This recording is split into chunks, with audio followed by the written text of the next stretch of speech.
Welcome to study with Jio point channel. আমার প্রিয় ছাত্র ও ছাত্রী যারা মাধ্যমিক পাস করে বর্তমানে একাদশ শ্রেণীতে পাঠরত, অর্থাৎ যারা বর্তমানে ক্লাস 11-এ পড়ছো, তাদের জন্য আজকে আমি একটি গুরুত্বপূর্ণ ভিডিওর আপডেট নিয়ে হাজির হয়েছি। তোমরা সবাই জানো, তোমরা একাদশ শ্রেণীতে পঠনের সময় তোমরা তরুণের স্বপ্ন প্রকল্পে 10,000 টাকা করে প্রত্যেকে পাবে।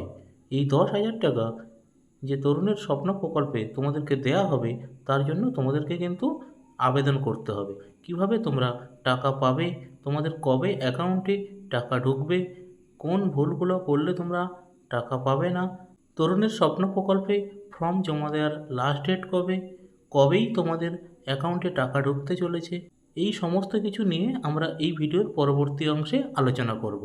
তো চলো আর দেরি নয়, আমরা একে একে সমস্ত বিষয়গুলো সঠিকভাবে জেনে নিই এবং দেখতে থাকি। তাই ভিডিওটি প্রথম থেকে শেষ পর্যন্ত স্কিপ না করে দেখতে থাকো, এবং তোমরা যদি আমার চ্যানেলে নতুন হয়ে থাকো তাহলে চ্যানেলটিকে অবশ্যই সাবস্ক্রাইব করে রাখো, তাহলে এই রকম গুরুত্বপূর্ণ নোটিফিকেশানগুলো সবার আগে তোমার কাছে পৌঁছে যাবে। পশ্চিমবঙ্গের ছাত্রছাত্রীদের তরুণের স্বপ্ন প্রকল্পে 10,000 টাকা করে দেয়া শুরু হলো।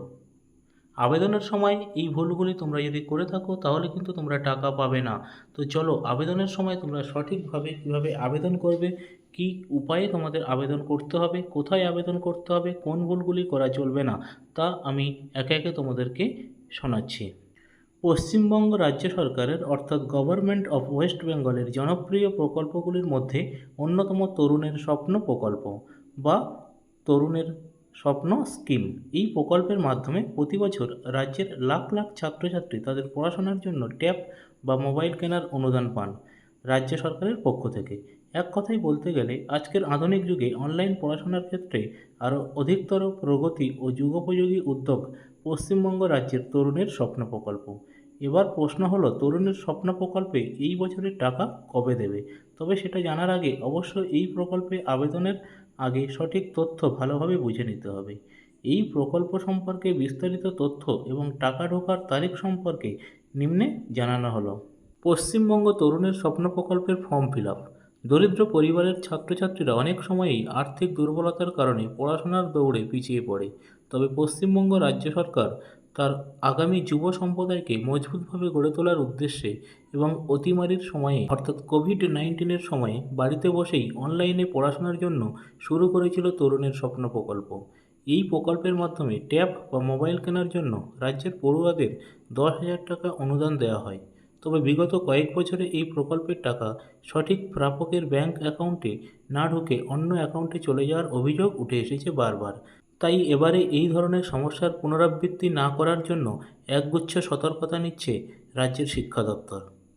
তরুণের স্বপ্ন স্কিম অনলাইন অ্যাপ্লাই প্রসেস। 2025 সালে তরুণের স্বপ্ন প্রকল্পে আবেদনের জন্য পড়ুয়াদের সঠিক তথ্য যাচাইয়ের জন্য 31শে আগস্ট পর্যন্ত সময়সীমা বেঁধে দিয়েছে রাজ্য সরকার। অর্থাৎ 2025 সালের যে সমস্ত ছাত্রছাত্রী একাদশ শ্রেণীতে পড়ছো, তোমরা 31শে আগস্টের মধ্যে অবশ্যই ফর্ম ফিল আপ করবে। এই সময়সীমার মধ্যেই প্রত্যেকটি বিদ্যালয়ের শিক্ষকদের রাজ্য সরকারের বাংলার শিক্ষা পোর্টালে ছাত্রছাত্রীদের তথ্য যাচাই করে আপলোড করতে হবে। সঠিক পদ্ধতিতে ছাত্রছাত্রীর তথ্য, বিশেষ করে ব্যাংক অ্যাকাউন্ট ডিটেলস আপলোড করা অত্যন্ত গুরুত্বপূর্ণ। এই ক্ষেত্রে কোনো রকম ভুল ভ্রান্তি হলে ছাত্রছাত্রীদের প্রাপ্য টাকা অন্য ব্যাংক অ্যাকাউন্টে পৌঁছে যেতে পারে। তাই এই ক্ষেত্রে বিশেষ সতর্কতা অবলম্বন করার নির্দেশ দেওয়া হয়েছে। তো তোমরা তোমাদের যে ব্যাংক অ্যাকাউন্টটা স্কুলে জমা দেবে সেটা যেন সক্রিয় থাকে, অর্থাৎ অ্যাকাউন্টে যেন বন্ধ না হয়ে যায়, অ্যাকাউন্টটি যেন চালু থাকে। এবার চলো আমরা দেখি এই তরুণের স্বপ্ন প্রকল্পের টাকা পেতে গেলে কি কি করতে হবে। রাজ্য সরকারের তরফে পড়ুয়াদের কাছে ইতিমধ্যেই পৌঁছে গিয়েছে আবেদনপত্র। ছাত্রছাত্রীদের এক্ষেত্রে দায়িত্ব সহকারে নিজেদের ব্যাংক অ্যাকাউন্ট নম্বর সহ প্রয়োজনীয় তথ্য আবেদনপত্রে পূরণ করে বিদ্যালয়ে জমা দিতে হবে। সেই আবেদনপত্র পুনরায় বিদ্যালয় কর্তৃপক্ষের তরফে যাচাই করা হবে। সমস্ত আবেদন যাচাই প্রক্রিয়া সঠিকভাবে হয়ে গেলে তরুণের স্বপ্ন প্রকল্পে 2025 অফিসিয়াল ওয়েবসাইটে অনলাইনে আপলোড করতে হবে। গতবারের মতো এবারেরও এই প্রকল্পে যাতে কোনো রকম সমস্যা না হয় এবং সঠিক উপভোক্তার কাছে যাতে ট্যাবের টাকা ঢোকে, এই বিষয়টি নিশ্চিত করার জন্য একাধিকবার তথ্য যাচাইয়ের কথা বলা হয়েছে। এই বিষয়ে এই বছর বিভিন্ন পদক্ষেপ নিয়েছে রাজ্য স্কুল শিক্ষা দপ্তর। ইতিমধ্যে শিক্ষা দপ্তরের তরফে ছাত্রছাত্রীদের কর্তব্য এবং এই টাকা পাওয়ার জন্য বিদ্যালয় কর্তৃপক্ষের কর্তব্যগুলিকে নির্দেশিকা আকারে বিভিন্ন বিদ্যালয়ে পাঠানো হয়েছে। এক্ষেত্রে পড়ুয়াদের মুছলেখা সহ অ্যাকাউন্ট ভেরিফিকেশন করা বাধ্যতামূলক বলে জানিয়েছে শিক্ষা দপ্তর। প্রত্যেকটি বিদ্যালয়ের কাছে পড়ুয়াদের জন্য 20 দফার নির্দেশিকা দেওয়া হয়েছে, যেখানে বলা হয়েছে প্রত্যেকটি পড়ুয়ার জন্য আলাদা আলাদা ওটিপি আসবে এবং ওটিপি ভেরিফিকেশনের মাধ্যমে তথ্য যাচাই করা হবে সরকারের তরফে। চলো এখন দেখি তরুণের স্বপ্ন প্রকল্পে 2025-এ কবে তোমাদের অ্যাকাউন্টে টাকা ঢুকবে। এই বছরে তরুণের স্বপ্ন প্রকল্পে আবেদন ইতিমধ্যেই শুরু হয়ে গেছে। ইতিমধ্যে আমি ভিডিওর প্রথমেই বলেছি তোমাদেরকে 31শে আগস্ট আবেদনের শেষ তারিখ। তোমরা 31শে আগস্টের মধ্যে কিন্তু অবশ্যই করে তরুণের স্বপ্ন প্রকল্পে আবেদন জানাতে পারবে। তবে এই নির্দিষ্ট তারিখের আগেই বিদ্যালয় কর্তৃপক্ষের কাছে আবেদনপত্র জমা দিতে হবে, তবেই ওই তারিখের মধ্যে কর্তৃপক্ষের পক্ষ থেকে যাচাই করা তথ্য আপলোড করা সম্ভব হবে।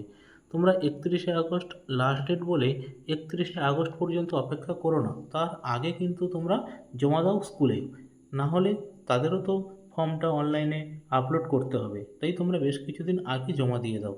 কমিশনার অফ স্কুল এডুকেশন দপ্তরের তরফে এই প্রকল্প সম্পর্কে একটি বিজ্ঞপ্তি প্রকাশিত হয়েছে, যেখানে আগামী 4ই সেপ্টেম্বর থেকে পড়ুয়াদের ব্যাংক অ্যাকাউন্টে ট্যাবের টাকা হিসাবে 10,000 টাকা পাঠানো হবে বলে জানানো হয়েছে।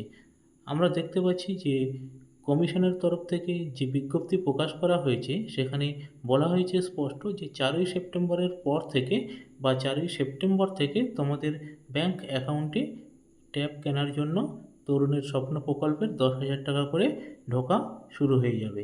তো এই ছিল আজকের গুরুত্বপূর্ণ ভিডিওর আপডেট। মাই ডিয়ার স্টুডেন্ট, তোমরা যদি এই ভিডিওটি দেখে উপকৃত হও তাহলে ভিডিওটি অবশ্যই বন্ধুদের মধ্যে শেয়ার করো এবং ভিডিওটিতে লাইক ও কমেন্ট করো। Thank you. সবাই ভালো থেকো, দেখা হবে পরের ভিডিওতে।